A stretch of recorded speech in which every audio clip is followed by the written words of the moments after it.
I miss you. I really miss you, Jan. Ori দ্রুত শ্বাস নিতে নিতে দাঁতে দাঁত চেপে বলল। But I don't miss you mister Chowdhury. লিওয়ান হাসল, কপালে কপাল ঠেকিয়ে হাসকি স্বরে বলে, I know, sweetheart. Whether you miss me or not, I don't care. But I really miss you, my teddy bear. কথাটি বলে অরির ভেজা ঠোঁটের কোণে চুমু খেল লিওয়ান। অরি আর কিছু না বলে মুখ মুছে বালিশে মাথা দিয়ে ওপাশ হয়ে শুয়ে পড়ল। তার ঘুম পাচ্ছে অনেক, কিন্তু লিওয়ান তাকে টেনে সোজা করে দিল। অরি বিরক্তিকর ভাব নিয়ে তাকায়। লিওয়ান তার উপরে উঠে এসে আবারও পেটে মুখ গুজে শুয়ে পড়ল। এটা দেখে অরি হতাশ হয়ে চোখ দুটো বন্ধ করে ওইভাবেই শুয়ে থাকে। Teddy bear. লিওয়ানের শান্ত কণ্ঠস্বরের ডাক শুনেও না শোনার ভান করে চুপচাপ থাকলো অরি। তার থেকে কোনো সারশব্দ না পেয়ে গভীর নাভিতে ঠোঁট ছুঁয়ে দিয়ে আবারও ডেকে ওঠে। এই Jan. অরি নিশ্চুপ। এই গলিচা শোন। অরি আবারও চুপ। লিওয়ান এবার অরির পেটে কামড় বসিয়ে দিয়ে দাঁত কিরমির করে বলল, হারামের মেয়ে, তুই যদি এবার আমাটাকে সারা না দিস, তবে তোর এমন জায়গায় কামড় দেবো সেটা তুই চাইলেও কাউকে বলতে পারবি না। লিওয়ান একটু থেমে কামড়ের স্থানে চুমু দিয়ে আবারও ডাকল। এই মিসেস লিওয়ান চৌধুরী। অরি এবার ছোট্ট করে জবাব দিল, হ্যাঁ। হাতে ব্যথা রয়েছে? হুম শরীরে? হুম রাতে খেয়েছিস? হুম ঘুম পাচ্ছে? হুম ঘুমানোর আগে আমার সাথে বাসর করবি? হুম সত্যি? হুম আস্তাগফিরুল্লাহ বউ, সিসি, তুই যে এত লুচ্ছি সেটা তো জানা ছিল না। তবা তবা। অরি চমকে উঠে। সে তো অন্যমনস্ক হয়ে এতক্ষণ শুধু হুম বলছিল। লাইফে আপনার মতো জঘন্য মানুষ আর দুটো দেখিনি আমি। অরির শক্ত গলায় কথাগুলো শুনে লিওয়ান মুচকি হেসে বলল। দেখতে পাবিও না আর। আফটার অল এই লিওয়ান চৌধুরী এক পিসে রয়েছে। অরির আগে গজগজ করতে করতে চোখ দুটো বন্ধ করে নিল, কিন্তু লিওয়ানের অবাধ্য হাতের গভীর স্পর্শে শরীরটা কাঁপছে। সে বিছানার চাদর খামচে ধরে নিজেকে যথেষ্ট নিয়ন্ত্রণ রাখার চেষ্টা করে চলেছে। এক সময় লিওয়ান শান্ত হয়ে যায়। এতে যেন সে হাঁফ ছেড়ে বাঁচল। লিওয়ান অরির হাতটি আলতোভাবে ধরে নিজের মাথার উপর রেখে ঘুমো ঘুমো কণ্ঠে বলল। একটু চুলে হাত বুলিয়ে দে না জান। অরি নিচের হাত চট করে সরিয়ে নিয়ে সোজা সাপটা বলে উঠল। পারবো না। তোর ভালোর জন্যই বললাম, আমাকে ঘুম পাড়িয়ে দে, নয়তো তোকে এলোমেলো করতে এক মুহূর্তও লাগবে না। অরি চোখ বন্ধ করে জোরে দীর্ঘশ্বাস ছাড়ল। অতপর এক প্রকার বাধ্য হয়েই লিওয়ানের মাথার চুলে আলতো হাতে হাত বুলিয়ে দিতে থাকে। আর লিওয়ান চুপটি করে উপুর হয়ে তার টেডি বিয়ারের পেটে মুখ গুজে শুয়ে রইল। এক সময় দুজনেই গভীর ঘুমে তলিয়ে গেল। ভাইয়া কোথায়? আমার ভাইয়া কোথায় আপু? আমাকে ছেড়ে আবারও চলে গেছে, রাইট? কিন্তু কেন গেল? কেন গেল আমাকে ছেড়ে? তুমি ভাইয়াকে এনে দাও, আমার ভাইয়াকে চাই। এক নাগারে চিল্লিয়ে কথাগুলো বলে ফ্লোরে শুয়ে হাত পা ছুড়াছুড়ি করে কাঁদতে লাগলো লিসা। এরিন থামানোর চেষ্টা করছে কিন্তু পারছে না। উল্টো তাকে কামড় দিচ্ছে, নয়তো লাথি মারছে। সে মুসিবতের মধ্যে পড়ে গেল। ঘুম থেকে ওঠার পরে লিসা বাহিরে এসে ভাইকে খুঁজে কিন্তু পায় না। সে পুরো অ্যাপার্টমেন্ট খুঁজেও ভাইকে দেখতে পায়নি। তখন এরিন এসে জানায় একটি জরুরি কাজের জন্য রাতেই চলে গিয়েছে রিওয়ান। এটা শোনার পর থেকেই কেঁদে চলেছে ছোট্ট লিসা। তার মনে হচ্ছে হয়তো লিওয়ান আবারও তাকে ছেড়ে বিড়িতে চলে গেছে। এরিন বুঝিয়েও বোঝাতে পারেনি অবুঝ মেয়েটাকে। তার একটাই বায়না, তার ভাইকে চাই, ভাইকে এনে দাও। এরিন এবার হাল ছেড়ে দিয়ে লিওয়ানকে কল দিতে শুরু করলো। প্রায় 25 বার কল দেওয়ার পর রিসিভ করলো। রাতে ঘুমের ওষুধ ও কাঙ্ক্ষিত জায়গায় এসে ঘুমানোর ফলে চোখের পাতা থেকে যেন ঘুম ছুটতেই চাইছে না। লিওয়ান অনেক কষ্টে ফোনটা টেবিলের উপর থেকে নিয়ে রিসিভ করে কানে ধরে এবং এরিনের মুখে ছোট বোনের বর্তমান অবস্থার কথা শোনা মাত্রই ঘুম উবে গেল। সে চট করে উঠে ঘড়ির দিকে তাকিয়ে দেখে 9টা বেজে গেছে। এটা দেখে মাথার এলোমেলো চুল খামচে ধরে দাঁতে দাঁত চেপে বলল। Oh shit. সে দ্রুত কল কেটে দিয়ে বিছানা থেকে নেমে ওয়াশরুমে চলে গেল ফ্রেশ হতে। 5 মিনিট পর বের হয়ে এসে এক পলক ঘুমন্ত অরির দিকে তাকিয়ে চোখ সরিয়ে নিয়ে দ্রুত পায়ে বের হয়ে গেল অ্যাপার্টমেন্ট থেকে। হাই স্পিডে কার চালিয়ে 15 মিনিটের মধ্যে দ্বিতীয় অ্যাপার্টমেন্টে এসে হাজির লিওয়ান। একবার কলিং বেল চাপতেই দরজা খুলে দিল এরিন। সে জলদি ভেতরে প্রবেশ করে দেখল তার ছোট্ট বোনটা ফ্লোরে গড়াগড়ি খাচ্ছে আর কান্না করছে। এটা দেখে সে দ্রুত বোনের কাছে গিয়ে বুকের মাঝে টেনে নিয়ে আদুরে কণ্ঠে বলল। কাঁদে না বোনো, এই দেখ তোর ভাই কোথাও যায়নি, প্লিজ মন বাকি আমার, আর কাঁদিস না। ভাইকে পেয়ে কান্না থামিয়ে দিল লিজা। দু হাতে গলা জড়িয়ে ধরে বুকে মুখ গুজে দিয়ে কান্নারত কণ্ঠে বলল, কোথায় চলে গিয়েছিলে আমায় ছেড়ে? তুমি জানো? তুমি জানো না তোমাকে ছাড়া আমি থাকতে কষ্ট হয়।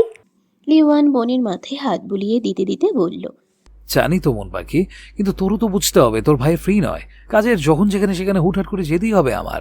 ভাইয়ের কথা শুনে লিজা অভিমান করে বলল। ও এখন আমার থেকে তোমার কাজটাই বেশি হলো। লিওয়ান জলদি মাথা দুদিকে নাড়িয়ে বলল, না, একদম না। আমি তো এইটা বলিনি, জাস্ট বলতে চাচ্ছি তোর ভাইয়া চাইলেও এখন সবসময় এখানে থাকতে পারবে না মন পাখি। লিজা নাক টেনে বলল, তাহলে তুমি যেখানে যাবে সেখানে আমাকেও নিয়ে যাবে। সময় হলে নিয়ে যাব। এখন গুড়গালের মতো রুমে গিয়ে ফ্রেশ হয়ে আমি তোর প্রিয় বাংলা নাস্তা বানিয়ে রেডি করছি। লিজা আর কিছু না বলে মাথা নাড়িয়ে সম্মতি দিয়ে এরিনের হাত ধরে সেখান থেকে চলে গেল। এদিকে লিওয়ান ফ্লোরে বসে থেকে বিড়বিড় করল, বোন থাকতে পারে না আমায় ছেড়ে, আর আমি থাকতে পারি না বউ ছেড়ে। উফ, কি একটা জ্বালার মধ্যে পড়লাম। বিয়েটা যে ক্যান করতে গেলাম ধুর। অরির ঘুম ভেঙে গেল। সে হামি তুলে চোখ মেলে তাকিয়ে লিওয়ানকে না দেখতে পেয়ে কিছুটা অবাক হয়। সে ভাবল হয়তো নিচে আছে, তাই এত না ভেবে আস্তে করে উঠে ওয়াশরুম থেকে কিছুটা সময় নিয়ে ফ্রেশ হয়ে এলো। রুম থেকে বের হয়ে লিওয়ানকে দেখতে না পেয়ে আবারও অবাক হলো অরি। আচ্ছা, সে মাঝরাতে কোনো স্বপ্ন দেখেনি তো? ওই শয়তানটা আদৌ এসেছিল, নাকি ভুলভাল স্বপ্ন দেখেছে? অরি নিজের ভাবনায় নিজেই দ্বিধার মাঝে পড়ে গেল। সে আর বেশি না ভেবে কিচেনে চলে গেল। রাতের খাবার অর্ধেক ফ্রিজে রাখা ছিল, সে ওইগুলোই বের করে কাউন্টারের উপর রেখে দিল। সাদা পোলাও ও মাটন রয়েছে। গতকাল খাবার গরম করে না খেলেও আজ এই এত ঠান্ডা খাবার খাওয়া সম্ভব নয়। তাই সে ঠিক করলো আজ খাবারগুলো হালকা গরম করে নিবে। যেই ভাবা সেই কাজ। অরি মাইক্রো ওভেনে পোলাওয়ের পাত্রটা দেয়। এক হাতে কাজ করতে খুব অসুবিধা হচ্ছে তার, তবুও সে বাধ্য হয়ে করছে। খাবার গরম হতেই সে ভুলবশত ওয়েল্ডিং গ্লাভস না পরে খালি হাতে গরম পাত্রটি ধরে বের করে, যার ফলে বাম হাতে নরম তালু ঝলসে ওঠে এবং সঙ্গে সঙ্গে গরম পাত্র হাত থেকে নিচে পড়ে যায়। অরি ব্যথায় আর্তনাদ করে ওঠে। জলদি বেসিনের কাছে গিয়ে পানির মধ্যে হাত চুবিয়ে রাখে। এদিকে ডান পায়ের বৃদ্ধা আঙ্গুল থেকে গল গল করে রক্ত বের হচ্ছে। মাংসের পাত্রটা তার পায়ের নখের উপরই পড়েছে। অরি প্রথমে আর্তনাদ করে উঠলেও এখন চুপচাপ দাঁড়িয়ে আছে। চোখ দুটো ছলছল করলেও পানি যেন আটকে আছে। সে পানির মধ্যে থেকে হাতটা উপরে উঠায়। বাম হাতে ফর্সা তালু একদম লাল টকটকে হয়ে গেছে। কোথাও কোথাও ফোসকাও পড়েছে। এটা দেখে অরি হাসলো। তার কেন জানি হঠাৎ করে খুব রাগ হতে লাগলো। সে তো এমন বন্দি জীবন চায়নি, তাহলে কেন তাকে এই নরকের রাজত্বে আসতে হলো? অরির রাগে শরীর কাঁপতে থাকলো। সে হিতাহিত জ্ঞান হারিয়ে কিচেনে সবকিছু নিচে ফেলে দিয়ে ভেঙে ফেললো। মাঝারি সাইজের কাচের টেবিলের উপর নিজের শরীরের শক্তি প্রয়োগ করে মাঝারি সাইজের কাচের টেবিলের উপর নিজের শরীরের সমস্ত শক্তি প্রয়োগ করে হাত দিয়ে একের পর এক আঘাত করতে লাগলো। এক সময় অরির পুরো হাত রক্তাক্ত হয়ে উঠল, তবুও সে থামছে না। এতদিনের রাগ ক্ষোভ যেন এই টেবিলের উপরেই ছাড়ছে। তার জেদের কাছে কাচের টেবিলটা হেরে গিয়ে মাঝখানে ভেঙে নিচে পড়ে গেল। সঙ্গে সঙ্গে কাচের টুকরোগুলো অরির শরীরেও ফ্লোরে বিছিয়ে পড়ল। সেগুলোর উপর খালি পায়ে হেঁটে কিচেন থেকে বের হয়ে গেল। আউচ! লিওয়ান বাম হাত ঝাড়া দিল। সালাদ কাটতে গিয়ে তার হাতই কেটে গেল। এরিন দৌড়ে এসে দেখলো লিওয়ানের তর্জনী আঙ্গুল থেকে রক্ত গড়িয়ে পড়ছে। সে এক মুহূর্তের জন্য সময় নষ্ট না করে দ্রুত এগিয়ে এসে লিওয়ানের হাত ধরে কেটে যাওয়া আঙ্গুলটি মুখে নিয়ে রক্ত চুষে নিল। এদিকে এরিনের এহেন কাজে লিওয়ান হতভম্ব হয়ে গেল। সে চট করে নিজের হাত সরিয়ে নিয়ে রাগী চোখে তাকিয়ে বলল, একদম এসব ফালতু কাজকর্ম আমার সাথে করবি না। এরিন হেসে ঠোঁটের কোণ থেকে রক্ত মুছে বলল, তোমার কাছে আমার ভালোবাসা ফালতু হতে পারে লিও, তবে তুমি আমার কাছে অনেক দামি একজন মানুষ। তাহলে কিভাবে আমার মূল্যবান জিনিস নষ্ট হতে দেই বলো? লিওয়ান রেগে মেগে তীরে এসে কিছু বলতে যাবে, কিন্তু বাহিরে লিজাকে আসতে দেখে চুপ হয়ে গেল। কি হয়েছে ভাইয়া? লিজা এসে বিচলিত কণ্ঠে শুধালো। লিওয়ান বোনের দিকে তাকিয়ে শান্ত গলায় বলল, তেমন কিছু না মন পাখি, তুই গিয়ে রানিং এ বস, আমি নাস্তা নিয়ে আসছি। ভাইয়ের কথা শুনে লিজা এক পলক এরিনের দিকে তাকিয়ে ওখান থেকে চলে যায়। সে চলে যেতে লিওয়ান দাঁতে দাঁত চেপে এরিনের উদ্দেশ্যে বলল, সময় আছে, নিজেকে শুধরে নে, নয়তো আমি ভুলে যেতে বাধ্য হব তুই কে। সকাল কিছুটা গড়িয়েছে। লিওয়ান হন্তদন্ত হয়ে ছুটে এলো তার প্যান্ট হাউসে। কাঠ দিয়ে দরজা খুলে দৌড়ে ভেতরে প্রবেশ করলো। ড্রয়িং রুমে এলেই দেখতে পেল ফ্লোরে সেন্সলেস হয়ে পড়ে আছে অরি। বাম হাত ও পা দুটো থেকে রক্ত গড়িয়ে পড়ছে, শরীরের কিছু অংশও কাজ গেঁথে আছে। সে ছুটে এসে ফ্লোরে হাঁটু ভেঙে বসে অরির মাথাটা উড়ুর উপর নিয়ে ডাকতে থাকে, কিন্তু অরি সারা শব্দ করল না। লিওয়ান তাকে পাজা কোলে তুলে সোফায় শুয়ে দিল। ফার্স্ট এড বক্স নিয়ে এসে হাতের রক্ত পরিষ্কার করে দিয়ে ওষুধ লাগিয়ে দিল। দুই পায়ের তালু থেকে ভাঙা কাচের টুকরোগুলো টেনে বের করলো। এতে ব্যথায় সামান্য কেঁপে উঠল অরির শরীর। লিওয়ানের প্রচুর রাগ হচ্ছে, চোখ দুটো রক্তিম হয়ে আছে, হাতের গলার শিরা ফুটে উঠেছে। সে দাঁতে দাঁত চেপে নিজের রাগ নিয়ন্ত্রণ করে রাখলো। অরের ক্ষত স্থানগুলো ড্রেসিং করে দিয়ে ব্যান্ডেজ করে দিল। কাজ শেষ করে উঠে গিয়ে বেসিনে গিয়ে হাত ধুয়ে নিল এবং রাগে গজগজ করতে করতে কিচেনের দিকে গেল। কিচেনের ভেতরে অর্ধেক জিনিসে লণ্ডভণ্ড হয়ে আছে। ফ্লোরে কাচের টেবিলের ভাঙা অংশগুলো ছড়িয়ে ছিটিয়ে রয়েছে। লিওয়ান এগুলো দেখে চোখ বন্ধ করে কয়েকটা নিঃশ্বাস ফেলে সবকিছু পরিষ্কার করতে শুরু করে দিল। প্রায় অনেকক্ষণ পর কিচেনের ভেতরের অংশ ঠিক করে বের হয়ে দেখলো অরি উঠে চুপচাপ বসে আছে। সে দ্রুত পায়ে এগিয়ে গিয়ে অরি দুগাল শক্ত করে চেপে ধরে হিসিয়ে বলল। নিজেকে আঘাত করার খুব শখ, তাই না অরিয়ানা চৌধুরী? অরি শান্ত দৃষ্টিতে লিওয়ানের রাগান্বিত চোখে চোখ রেখে বলল। এই শরীরটার উপর আপনিও তো কম অত্যাচার আঘাত করেনি মিস্টার লিওয়ান চৌধুরী। তাই ভাবলাম আমিও বা কেন বাদ যাব। আমার শরীর তো লোহার তৈরি, তাই এত এত আঘাতের পরেও দেখুন না আমি দিব্যি সুস্থ আছি। ট্রাস্ট মি, একটু কষ্ট হচ্ছে না আমার। লিওয়ান আরো শক্ত করে চোয়াল চেপে ধরে দাঁতে দাঁত চেপে বলল। আজকাল বড্ড বেশি সাহস বেড়েছে তোর। লিও মেনশনে থাকতে যেসব করতাম ওসব এখানে না করে দেখছি ভুল হয়েছে। চেয়েছিলাম তোকে হার্ট কম করব, কিন্তু তুই আমার ভালো বিহেভ ডিজার্ভই করিস না। আফটার অল ওই হরম চৌধুরীর রক্ত বলে কথা। অরির মেজাজ খারাপ হয়ে গেল। এই লোকটা কথায় কথায় তার পরিবারকে গালি দেয়। সে রাগী চোখে তাকিয়ে ঝাঁঝালো কণ্ঠে বলল। একদম আমার পাপাকে এই নোংরা মুখ দিয়ে গালি দেবেন না। দিব 100 বার দেব, 1000 বার গালি দেব। এটা কি করবি তুই? You bastard. অরির মুখ থেকে এই বাক্যটি বের হতে না হতেই তার বাম গালে সজোরে একটা থাপ্পড় এসে পড়ল। তবুও অরি থামল না। সে এসে বলল। লাইফে যদি কখনো জাস্ট একটু সুযোগ পাই, তখন তোর থেকে সবচেয়ে বেশি মূল্যবান জিনিস এই আরিয়ানা চৌধুরী নিজ হাতে কেড়ে নেবে। সে হেসে বলল। লিওয়ান তেরে গলা চেপে ধরে গর্জে উঠে বলল। তাহলে ওই দিন তোর জীবনের শেষ দিন হবে। অরি আবারও মুচকি হেসে বলল। মরতে আমি ভয় পাই না, বাট মরার আগে নিজ চোখে আপনার ধ্বংস দেখে যেতে চাই আমি মিস্টার লিওয়ান। আপনাকে একটু একটু করে বেঁচে থেকেও মৃত্যুর যন্ত্রণায় ছটফট করতে দেখতে চাই আমি। আজ আমি বেঁচে থেকেও যেমন তিলে তিলে মরছি, ঠিক এমন এক সময় আপনাকেও ফিরিয়ে দেবো, আই প্রমিস। লিওয়ান অরির কথাগুলো শুনে গলা ছেড়ে দিয়ে তাকে অবাক করে শব্দ করে হেসে দিল। হাসতে হাসতে বলল। ওয়েলি ওরে, তুই আর আমাকে ধ্বংস করবি? তুই কি ভুলে যাচ্ছিস আমার এক ইশারায় তোর পুরো পরিবারকে শেষ করে দিতে 1 মিনিটও লাগবে না? তুই কি এমনটাই চাচ্ছিস? পরিবারের কথা উঠতেই অরির সাহস হারিয়ে গেল। সে চাইলেও আর কিছু বলতে পারল না। এই জানোয়ারটা যদি সত্যিই তার ছোট্ট পরিবারকে শেষ করে দেয় তখন? এসব ভেবে অরি মাথা নিচু করে বসে থাকলো। মনে মনে শুধু বিড়বিড় করে বলল। একদিন না আমারও সময় আসবে লিওয়ান চৌধুরী, তখন তোর মতো জানোয়ারকে দেখে নেব আমি। অরিকে শান্ত হয়ে যেতে দেখে লিওয়ান তার খুব কাছে এগিয়ে এলো। এতটাই কাছে যে একে অপরের নিঃশ্বাসের প্রতিটা শব্দ শুনতে পাচ্ছে। লিওয়ান অরি লাল হয়ে যাওয়া গালে ঠোঁট চেপে ধরল। তার স্পর্শে অরির শরীর জ্বলে উঠল, কিন্তু কিচ্ছু বলল না। চুপচাপ দাঁতে দাঁত চেপে হজম করে নিল। লিওয়ান তার ঠোঁট অরির গালে চেপে রেখেই ধীরে ধীরে স্লাইড করে ঠোঁটের দিকে এগিয়ে গেল। বাম হাতে অরির মাথার চুল মুঠো করে চেপে ধরল ও ডান হাতে পরনের টপস ভেদ করে কোমল ত্বকের উপর বিচরণ করতে লাগলো। প্রায় অনেকটা সময় নিয়ে অরিকে ছেড়ে দিল লিওয়ান। জোরে জোরে শ্বাস নিয়ে হিসিয়ে বলে উঠল। তোকে আঘাত করার অধিকার শুধুমাত্র আমার। তুই নিজেও নিজেকে আঘাত করতে পারবি না, তুই এখন পুরোটাই আমার।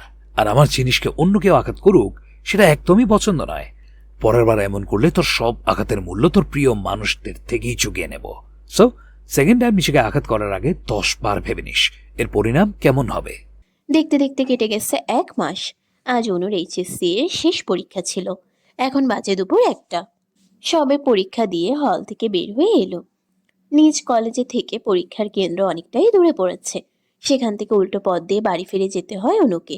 প্রতিদিন তার পাপা নিতে এলেও আজ নিতে আসতে পারবে না, কারণ তিনি গতকালই অফিসের কাজের জন্য সিলেট গিয়েছেন। ওখান থেকে ফিরতেই 1 সপ্তাহের মতো লাগবে। তাই অনু আজ বান্ধবীদের সঙ্গেই এসেছিল। এসব ভাবতে ভাবতে ভিড় ঠেলে গেট দিয়ে বের হয়ে গেল। এত এত মানুষদের মাঝে বান্ধবীদের খুঁজতে গিয়ে ঘাম ছুটে গেল অনুর। এক পর্যায়ে বিরক্ত হয়ে একাই উল্টো পথের দিকে হাঁটতে লাগলো। তার আগের মতো এখন কিছু ভালো লাগে না। 1 মাস পার হয়ে গিয়েছে, তবুও বড় আপুর কোনো খোঁজ পেল না। তার উপর পরীক্ষা টেনশনে যা ইচ্ছে তাই অবস্থা। আজ থেকে সে ফ্রি। এখন ঠান্ডা মাথায় পরবর্তী প্ল্যান করতে পারবে। অনুর পরনে সাদা ধবধবে কলেজ ড্রেস, প্রায় পায়ে সাদা মোজা ও সাদা ক্যাটস জুতা, বাম হাতে বোনের দেওয়া স্বর্ণের ব্রেসলেট ও গলায় ঝুলিয়ে রাখা স্টুডেন্ট কার্ড। মাথার চুলগুলো উঁচু করে ঝুঁটি বাঁধা রয়েছে। ফর্সা চেহারা রোদের তীব্র রশ্মিতে রক্তিম হয়ে উঠেছে। ঘামে ভেজা কলেজ ড্রেস গায়ে লেপ্টে গেছে। ডান হাতে ঝুলিয়ে রেখেছে কোট ফাইল, তার মধ্যে অ্যাডমিট কার্ড ও পরীক্ষা দেওয়ার বাকি সামগ্রী রয়েছে। অনু এক মনে এলোমেলো পায়ে সরু রাস্তা হেঁটে মেইন রোডে এলো। এখানেও ভীষণ ভিড়। সে ঠিক করলো আরেকটু রাস্তা এগিয়ে গিয়ে ফাঁকা জায়গা থেকে রিক্সা নিবে। তাই আবারও ডান দিকে সোজা পথে হাঁটতে থাকলো। এই যে আগুনের গোলা, এইদিকে। খুব পরিচিত একটি কণ্ঠস্বর শুনে থেমে গেল অনু। ভ্রু কুঁচকে আশেপাশে তাকিয়ে তেমন পরিচিত কাউকেই দেখতে পেল না। সে ভাবলো হয়তো ভুল শুনেছে, তাই আর মাথা না ঘামিয়ে সোজা হয়ে সামনের দিকে হাঁটতে থাকলো। এমনিতেই তার মাথা ও পেট ব্যথা করছে। এখন বাড়িতে গিয়ে লম্বা একটা গোসল করে ঘুম দিতে পারলেই শান্তি। তার এসব ভাবনার মাঝে আবারও আওয়াজ ভেসে এলো। এই অনু, এই পাশে আমি। অনু এবার রাস্তার ওই পাশে তাকায় এবং দেখতে পেল শিহাব দাঁড়িয়ে আছে ও ফোনে কারোর সঙ্গে কথা বলছে। অনুকে তাকাতে দেখে হাতের ইশারায় তার কাছে আসতে বলল শিহাব। অনু একবার রাস্তার দুপাশে তাকিয়ে দ্রুত পায়ে ওই পাশে যেতে লাগলো। কিন্তু মাঝ রাস্তায় এসেই হঠাৎ করে তার পা জোড়া থমকে গেল। অবাক চোখে বাম দিকে তাকিয়ে দেখলো একটি কার দ্রুত গতিতে তার দিকেই ধেয়ে আসছে। এটা দেখে অন্য চোখ দুটো বড় বড় হয়ে গেল। সে এতটা বিস্মিত হয়েছে যে ওখান থেকে নড়তেই ভুলে গেছে। এদিকে এই দৃশ্য দেখে শিহাবের হাত থেকে ফোনটা ঠাস করে নিচে পড়ে গেল। সে দৌড়ে যেতে যেতে চিল্লিয়ে অনুকে সরে যেতে বলতে লাগলো। গাড়িটা অনুর খুব কাছে এসে পড়েছে। এটা দেখে অনু চোখ দুটো বন্ধ করে নিল এবং পরিবারের সবাইকে শেষবারের মতো মনে করে নেয়। আজকের পর থেকে হয়তো আর তার কারোর সাথে দেখা হবে না, এসব ভেবে দীর্ঘশ্বাস ছাড়লো অনু। ঠিক তখনই পিছন থেকে খুব জোরে হ্যাঁচকা টানে সে ঘুরে কোথাও যেন একটা পড়ে গেল। বেয়াদব মেয়ে, আমার উপর থেকে সরো বলছি। পুরুষালী গম্ভীর কণ্ঠস্বর শুনে অনু মাথা উঁচু করে দেখলো সে রিক্কির উপর পড়ে রয়েছে। এটা দেখে তার চোখ দুটো ছোট ছোট হয়ে গেল। অনুকে এভাবে তাকিয়ে থাকতে দেখে রিক্কি বিরক্তিকর কণ্ঠে বলল, হোয়াট? আপনি আপনি এখানে কি করছেন? রাস্তায় ক্রিকেট খেলতে এসেছি। খেলবে? আপনার বউকে নিয়ে খেলুন, আমার মুড নেই। বলেই অনু রিক্কির উপর থেকে উঠে গেল। রিক্কিও উঠে শরীরের ধুলো ফালি ছেড়ে সোজা হয়ে দাঁড়ায় এবং অনুর দিকে তাকিয়ে গম্ভীর কণ্ঠে বলল, এই তো, যদি মরার শখ থাকে তাহলে ওই দিনই বলতে পারতে আমায়। এই শুভ কাজটা না হয় আমি করে দিতাম।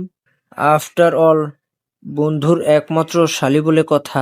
অনু তৈরি এসে কিছু বলতে যাবে তার আগেই শিহাব সেখানে দৌড়ে এসে অনুকে জড়িয়ে ধরে বিচলিত কণ্ঠে জিজ্ঞেস করলো, তুমি তুমি ঠিক আছো তো অনু? কোথাও লাগেনি তো তোমার? দেখে শুনে আসবে না, যদি কিছু হয়ে যেত তখন? শিহাবের কাজে অনু ভরকে গেল। তবুও নিজেকে সামলে নিয়ে শান্ত গলায় বলল, আমি ঠিক আছি ভাইয়া, আপনি এত বিচলিত হবেন না প্লিজ। শিহাব জোরে জোরে নিঃশ্বাস নিচ্ছে। সে খুব ভয় পেয়ে গেছিল। এক মুহূর্তের জন্য মনে হয়েছিল এই বুঝি অনুকে হারিয়ে ফেলল। শিহাব নিজেকে সামলে নিয়ে বিড়বিড় করে বলল, থ্যাঙ্কস গড, তুমি ঠিক আছো। এটা পাবলিক প্লেস, তোমাদের লুতুপুতু করার জায়গা নয়। রিক্কির শক্ত গলায় বাক্যগুলো শুনে শিহাব অনুকে ছেড়ে দিয়ে ভ্রুকুচকে রিক্কির দিকে তাকায় এবং গম্ভীর কণ্ঠে বলে, আমরা লুতুপুতি করি বা নাচি, তাতে আপনার কি? Where you? রিক্কি বাঁকা হেসে বলল, নিশ্চয়ই ওই দিনের থেরাপি ভুলে যাসনি। এটা তো তোদের দুলাভের পক্ষ থেকে ছিল, কিন্তু আমার তরফ থেকে যদি থাকতো তাহলে হয়তো এখানেও নিজের পায়ে দাঁড়িয়ে থাকতে পারতিস না। শিহাব রেগে তেড়ে আসতে চাইলে অনু হাত ধরে আটকিয়ে বলল, প্লিজ এখানে কোনো ঝামেলা করবেন না, সবাই দেখছে। শিহাব থেমে গেল। সে আর কিছু না বলে অনুর হাত শক্ত করে ধরে ওখান থেকে রাস্তার ওই পাশে চলে গেল। আর রিক্কি দাঁতে দাঁত চেপে তাদের চলে যাওয়ার দিকে রক্তিম চোখে তাকিয়ে থাকলো।